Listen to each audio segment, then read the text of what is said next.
I'm going to read a quote from Sri Ramana Maharishi, and it says, "Mind your business. Take care of what you came here for. Find the I first, and you may afterwards speak of other matters."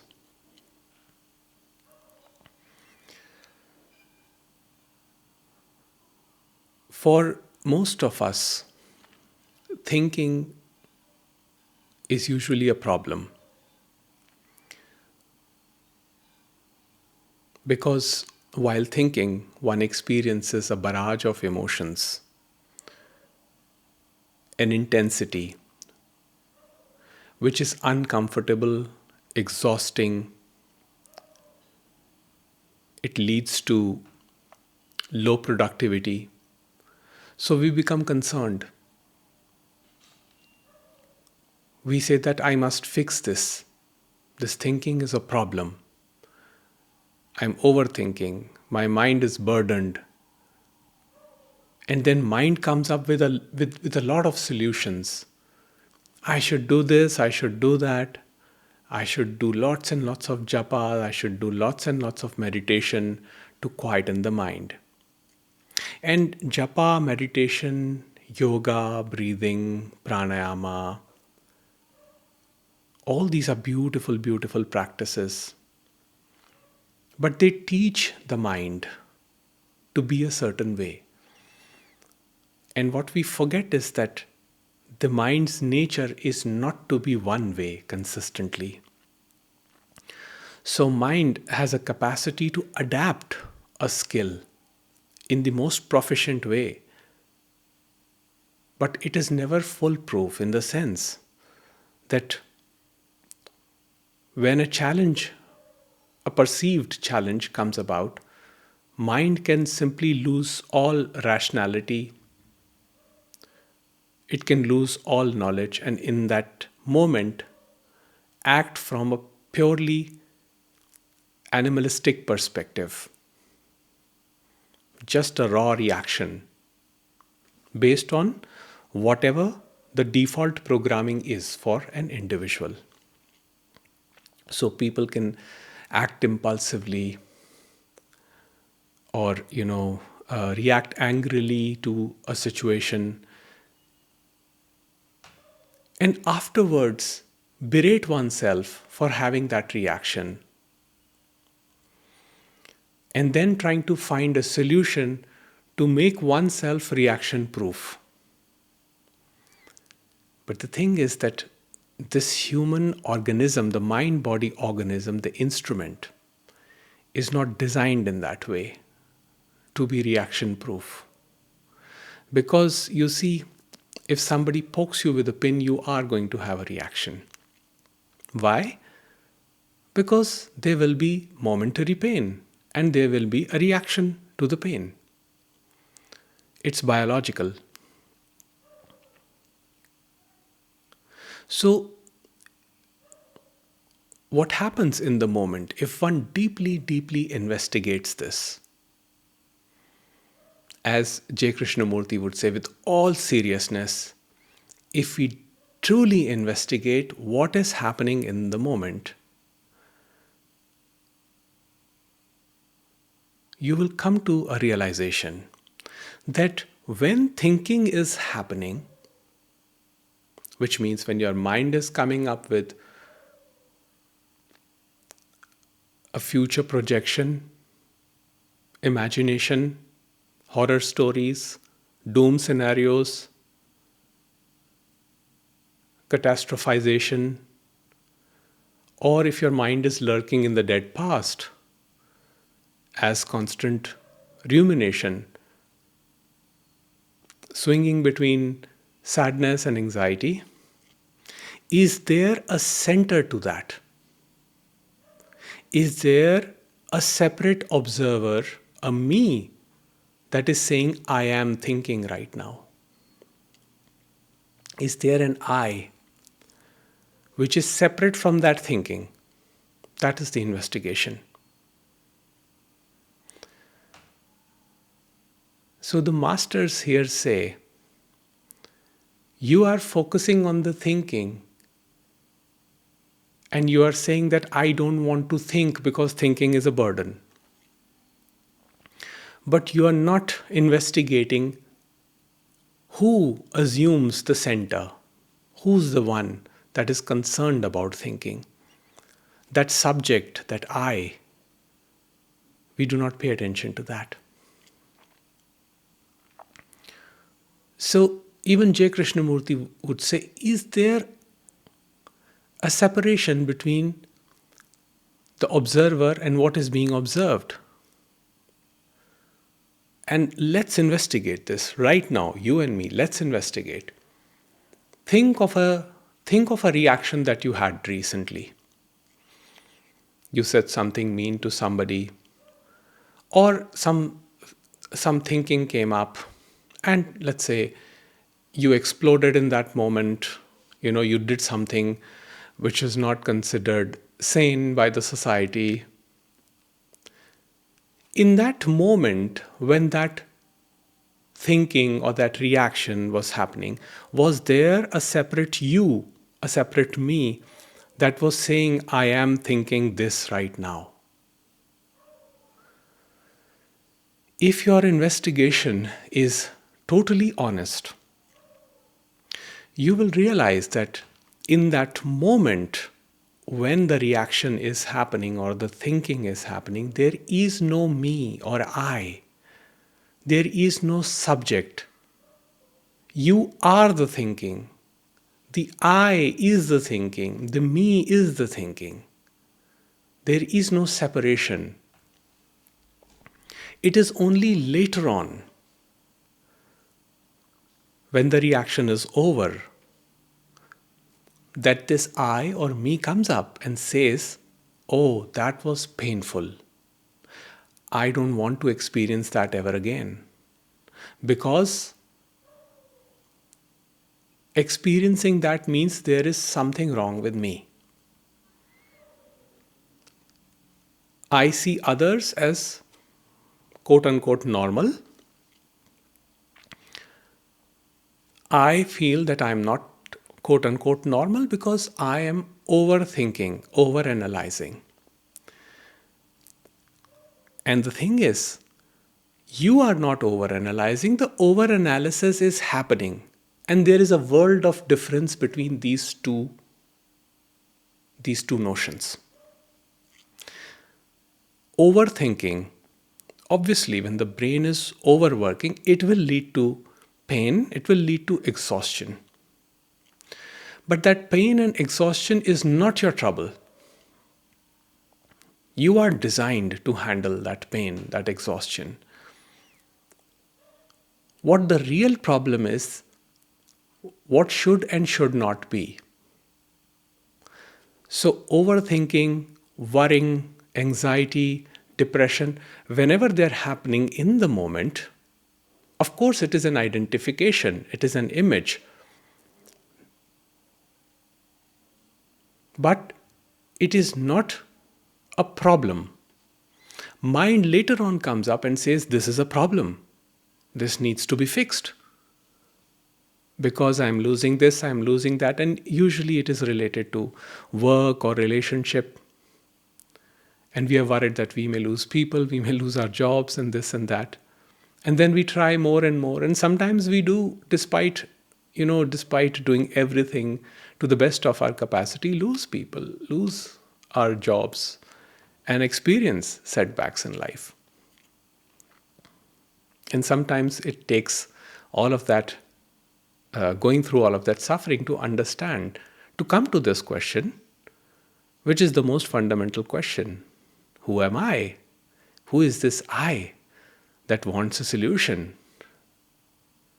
That wants to end thinking? That creates this desire that I must not think too much, and then I will be happy. So Ramana Maharishi says, take care of what you came here for. According to Ramana Maharishi, you came here to realize the unreality of the I. which he calls as the self realization. And he says that is the ultimate goal, that is the final purpose. Now, while you go through temporary intermediate purposes in your life, which may be your relationship goals, your job goals, your financial goals, and life in general, but it is all temporary, and it is all a pathway to the final goal, which is, who am I? Who is this me? Because once that is known, there is no need ever to say that I am pure consciousness, or I am Brahman, or I am the absolute or the ultimate, or that I want supreme bliss. Because once the nature of this I is known, all these desires for experiencing the supreme bliss, for experiencing the ultimate, they all dissolve. Generally, when many of us, when we come to this idea that we must attain something highly spiritual, some bliss, some knowledge, some state of mind, the absolute zero, the shunya, the samadhi, that endeavor happens to avoid the pain of what is happening right now. Because what is in its raw form can be quite painful. That is the reality of life, because it includes everything. It includes body decaying, it includes death, disease, aging. All these are brutal realities. It is what is. But when there is total acceptance of this flow and cycle, this total flow of life, which contains alternating pain and pleasure, that is when one gets to know the true nature of this I. It is not by avoiding pain or going around pain. It is by going through the pain that suffering is eliminated. And there's a difference between pain and suffering. In my concept, pain is only momentary. It comes in the moment, and it's painful, of course, there's a reaction. Suffering is living in constant thinking about the pain, which is not there right now in horizontal time. So pain is never in horizontal time, but suffering is in horizontal time. And majority of us seek happiness to avoid this pain. And this avoidance itself is a roadblock to the final understanding. So Ramana Maharishi says, mind your business. What does that mean? That means watch the mind as it externalizes. Be concerned with yourself. If you are going through a heartbreak, through pain, through financial loss, through loss of a loved one or anything, let your mind go inwards first. Because the spark of awareness, clarity, is inwards and not outwards. Things outwardly may or may not change, but inwards there is pure peace and pure calm if one is able to tap into the awareness. So Ramana Maharishi says, mind your business. That means be concerned with yourself first. What is your internal state? And what is your identification with your internal state, which is bringing about your communication externally? What we do is that we try to fix external things. Let me tell that person to speak in this way, to mention this, to not mention that. Let me tell them how they should behave with me so that I remain comfortable, so that I feel absolutely peaceful. But you see, How the other person behaves, operates, is never in our control. So if somebody, for example, calls us something unkind, like a fool or an idiot, it seems as if the locus of uh, that stimulus is outside, but actually the locus of that hurt is inwards, because mind has already made an identification of those words. So again, it is going to hurt if somebody calls, even a sage, if somebody calls a sage an idiot, it is going to hurt the sage. But you see, it will be forgotten, because sage will experience pain in the moment, but sage will not suffer in horizontal time. He or she will not live with this concept that they called me something. Because sage deep down knows that it is just voice and consciousness. But what happens with, again, quote unquote, an ordinary man, again, my concept only, the ordinary man lives in horizontal time.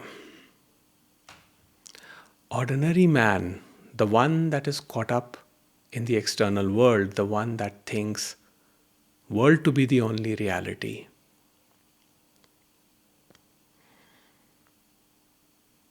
completely fixated on changing the variables outside of oneself, suffers.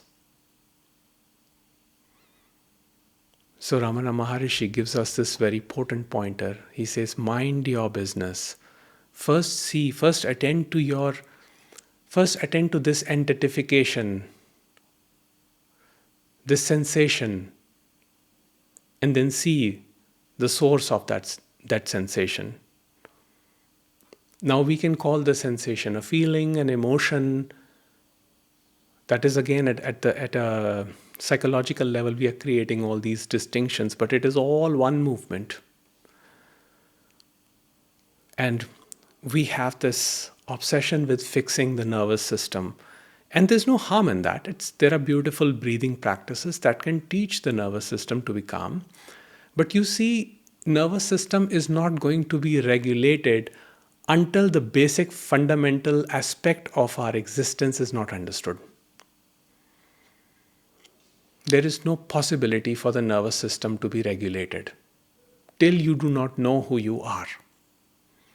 You can keep brainwashing the mind by constantly chanting, I am Brahman, I am this, I am that.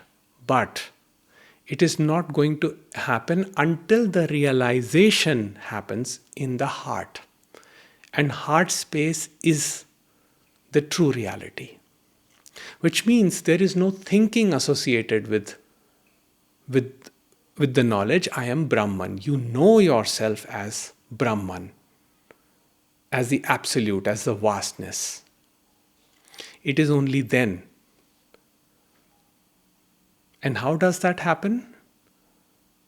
That happens when it is destined to happen. You can never know. All you can do is investigate. Let the investigation happen. And that is why, whether it is Ramana Maharishi or Jiddu Krishnamurti, they always advised people to investigate the source, investigate the I. I and its source, where is everything arising from? Even Jiddu Krishnamurti said that, look, investigate this image, me.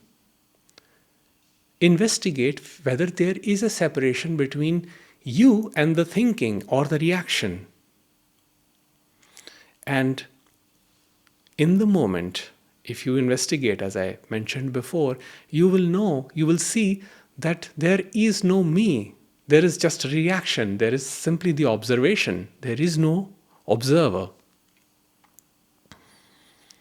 Now, when there is no observer, who is to be concerned? Who is the one wanting to change?